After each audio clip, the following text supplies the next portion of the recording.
ప్రజాస్వామ్య మనుగడకు పాలకులను ప్రశ్నించే పత్రికా స్వేచ్ఛ అత్యంత కీలకమన్నారు డిప్యూటీ సీఎం భట్టి విక్రమార్క. విమర్శలను స్వీకరించే ధైర్యం ప్రభుత్వాలకి ఉండాలన్నారు. దేశవ్యాప్తంగా 8 ప్రెస్ క్లబ్ల ప్రతినిధులు ఏకతాటిపైకి వచ్చి హైదరాబాద్లో ఏర్పాటు చేసిన ఫెడరేషన్ ఆఫ్ ప్రెస్ క్లబ్ను ఆయన ప్రారంభించారు. వివక్షను ప్రశ్నించాల్సిన బాధ్యత పత్రికలదేనని చెప్పారు. సమాజంలో జరుగుతున్న ఘటనలను కేవలం రిపోర్ట్ చేయడమే కాకుండా వాటి అంతరార్థాన్ని ప్రశ్నించాల్సిన బాధ్యత జర్నలిజంపై ఉందని భట్టి స్పష్టం చేశారు. Journalism in India has never been just another profession.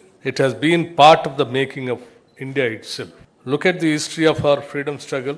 Mahatma Gandhi wrote and edited Young India, Navjivan and Harijan, using journalism not merely to report a movement, but to argue, persuade and mobilize. మరిన్ని updates కోసం channel ను subscribe చేయండి. Notifications కోసం bell icon పై click చేయండి.